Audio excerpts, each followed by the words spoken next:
नमस्कार दोस्तों, आरण्यक क्रिएशन की प्रस्तुति भारत की खोज में एक बार फिर आपका स्वागत है।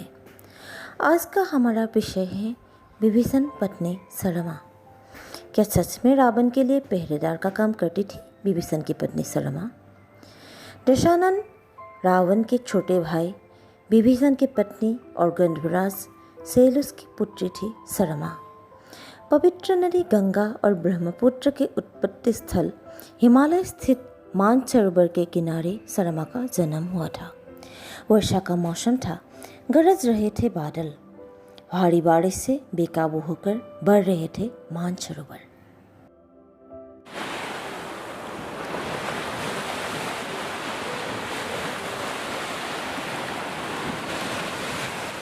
बढ़ती पानी की गर्जन से डरकर नवजात बच्ची जब रोने लगी, बेटी को सीने से लगाकर घबराई हुई माँ ने रो रो कर सरोवर से विनती की, चलो माँ बद्धस्वती, अर्थात हे सरोवर वर्धित मत हो। अचानक बाढ़ थम गया, शांत हो गया मानसरोवर। सरोवर के प्रति आभार व्यक्त करते हुए माँ ने बच्चे का नाम रखा सरमा। मंदोदरी से विवाह के उपरांत दशानन रावण ने अपने पसंद से दोनों भाइयों का विवाह करवाया था, कुंभकर्ण का ब्रजज्वाला से और विभीषण का सरमा से। हम जानते हैं रावण ने सीता को हरण करके लंका ले जाने के बाद अशोक वाटिका में कैद करके रखा था। अशोक वाटिका में पुरुषों को प्रवेश की इजाजत नहीं थी। सीता पर निगरानी रखने के लिए रावण ने कुछ राक्षसियों को खास तौर पर नियुक्त किया था।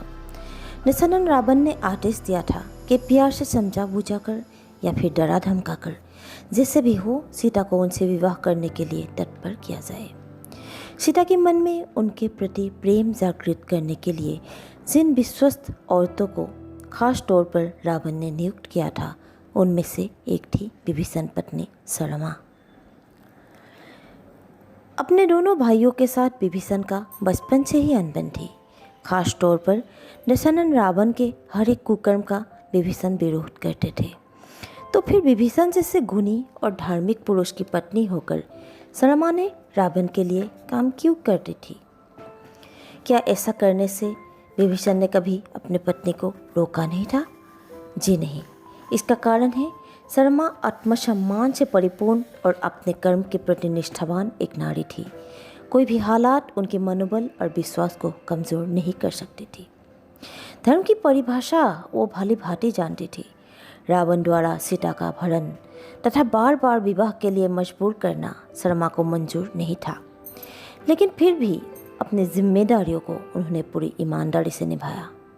लंका और लंकाधिपति के प्रति सरमा की निष्ठा, स्वयं रावण को इतना भरोसा था कि विभीषण के बार बार विरोध से तंग आकर आखिर में अपने भाई को त्याग करने के बावजूद दशानन ने भातृवधू सरमा पर कभी कोई सवाल नहीं उठाया था। सीता की निगरानी के लिए तैनात थे सरमा। दुख से पीड़ित बेदेही की हालत देखकर भर आया था उनका मन। एक सहेली की तरह सरमा ने सीता से बात किया, हौसला बढ़ाया और विश्वास दिलाया कि बहुत जल्द राम उन्हें बचाने आएंगे। आंसुओं में डूबी जानकी ने थाम लिया था सरमा का हाथ। विरह और जुदाई के उन दिनों में सरमा की दोस्ती ही सीता का सहारा बना। उस अशोक वाटिका में उन राक्षसियों के बीच और एक थी त्रिजटा। कोई लोग त्रिजटा को विभीषण और सरमा की पुत्री बताते हैं, लेकिन मूल रामायण में कहा गया है कि त्रिजटा एक बुजुर्ग राक्षसी थी और सीता को वो अपनी पुत्री मानती थी। त्रिजटा का प्यार और सरमा की दोस्ती, यही थी वो हिम्मत जिसने सीता को कभी टूटने नहीं दिया। वानर सेना लेकर रामचंद्र जब लंका जा पहुँचे, रावण सशक्त हो उठा। वो ऐसी उपाय सोचने लगे जिससे सीता उनकी बात मानकर विवाह के लिए सम्मति दे दे और अपमानित होकर राम बिना युद्ध के ही वापस चले जाए। रावण के एक विश्वस्त राक्षस विद्युजीव बने लंकेश के आदेश पर माया से राम का कटा हुआ शर का निर्माण किया। माया से निर्मित राम का शर लेकर रावण अशोक वाटिका पहुंचा और सीता को बताया कि राम के वानर सेना के साथ हुए युद्ध में किस तरह उन्होंने हनुमान, सुग्रीव जैसे वीरों की हत्या करके जीत हासिल किया। युद्ध में राम की भी मृत्यु हो चुकी है और बचे हुए 2-4 बानर को लेकर लक्ष्मण भाग गए हैं।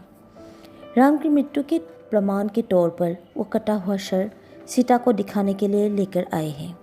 ये कहकर रावण ने जब वो सर सीता के सामने रखा तो माया को छछ मानकर रो रो के मूर्छित हो गई जनक नंदिनी। कुछ देर बाद होश में आकर वो फिर से रोने लगी। लेकिन उसी वक्त कुछ ज़रूरी विषय में बात करने के लिए मंत्रिपरिषद ने उन्हें याद किया तो मजबूरन रावण को जाना पड़ा। रावण अशोक वाटिका से जाते ही वो माया से निर्मित सर भी गायब हो गया। आश्चर्यचकित हो उठी सीता। तभी सरमा सीता के पास आई और उनका आंसू पोंछते हुए कहा, आंसू पोंछ लो सीता, मैं तुम्हारे लिए खुशखबरी लाई हूँ। महाबली राम जीवित हैं और अपने भाई लक्ष्मण के साथ विशाल सेना लेकर लंका के दक्षिण तट पर पहुँच चुके हैं। इसी कारण मंत्रिपरिषद ने सभा बुलाया है। दशानन रावण ने जिस युद्ध का वर्णन कर रहे थे वो उनके कल्पना के अतिरिक्त और कुछ नहीं है। उसी समय सैनिकों को सशस्त्र करने के लिए रणभेरी बजने लगी। सरमा ने सीता को आश्वस्त करते हुए कहा, जानकी, तुम्हारी मुक्ति और दशानन का नाश अब निश्चित है। इंद्र जिस तरह अपने भाई उपेंद्र को साथ लेकर दैत्य कुल का विनाश किया था, उसी प्रकार महाबली राम भी राक्षसों का सर्वनाश करने के लिए अपने भाई लक्ष्मण को लेकर लंका आ पहुँचे हैं। जल्द ही अपने पति के साथ तुम्हारा मिलन होगा। हर प्राणी के प्रति दयावान सूर्यदेव की उपासना करो जनक नंदिनी, तुम्हारा मन शांत होगा। सीता को सरमा की बातों से हौसला मिला। उन्हें आश्वस्त देखकर सरमा ने फिर कहा, सीता, तुम कहो तो मैं इसी समय जाकर रामचंद्र को तुम्हारा कुशल संदेश दे सकती हूँ। मैं अगर आकाश मार्ग से जाना चाहूँ तो स्वयं वायु और पक्षीराज गरुड़ भी मुझे पीछे नहीं छोड़ सकते और मैं अदृश्य भी हो सकती हूँ। सरमा एक गंधर्व कन्या थी और उनका विवाह हुआ था राक्षस कुल में, तो आकाश मार्ग से चल पाना और अदृश्य होने जैसा शक्तियों का उनके पास होना स्वाभाविक ही था। फिर भी सरमा को राम के पास भेजने से ज़्यादा रावण के राजसभा में भेजना ही सीता को सही लगा। सीता जानना चाहती थी कि रावण क्या सोच रहे हैं, उनको समर्पण करने के विषय में वो क्या फैसला लेंगे, क्योंकि अपने पति की वीरता पर भरोसा था सीता को, नहीं था तो दशानन की नीयत पर यकीन। सीता को आश्वासन देके अदृश्य रूप से रावण की राजसभा जा पहुँचे सरमा और आकर सीता को बताया कि राजमाता और एक वृद्ध मंत्री दशानन को राम के साथ सुलह करने के लिए समझा रहे हैं, लेकिन रावण कह रहा है कि युद्ध होने के डर से वो कभी भी पीछे नहीं हटेंगे। रावण का अहंकार उन्हें पीछे हटने नहीं दिया। बार बार कह रहा था, विभीषण, सीता को लौटा दीजिए महाराज, अब के हठ और अहंकार से पूरे राक्षस कुल का सर्वनाश होगा। नहीं माना रावण। विभीषण को राजद्रोही घोषित करके लंका से निकाल दिया गया। लेकिन दशानन के घर की बहू और एक निष्ठावान कर्मी होने के नाते उस जटिल परिस्थिति में अपने राज्य और परिवार को छोड़ के जाने के लिए राजी नहीं थी सरमा। पत्नी की इस फैसले पर विभीषण को भी गर्व ही हुआ होगा। लंका छोड़ने के समय आखिरी बार विभीषण ने अपनी पत्नी को, क्या बात हुई थी दोनों पति पत्नी के बीच, पति को विदा करते हुए सरमा ने कहा होगा, हमेशा धर्म की राह में ही चले आ रहे हैं हम, आज भी धर्म का ही साथ देंगे, लेकिन मुझे अपने कर्तव्यों का निर्वाह भी करना है। लंकेश्वर के शरण में है तो उनके आदेश का पालन भी करना है। भरोसा रखिए स्वामी, अपने व्यक्तिगत जीवन पर इसका असर मैं नहीं होने दूंगी। जी हाँ, आत्मविश्वास से भरपूर एक निष्ठावान कर्मी ऐसे ही कह सकती है। लंका छोड़कर चले गए विभीषण। युद्ध हुआ, रावण की मृत्यु और राक्षस कुल का विनाश भी हुआ।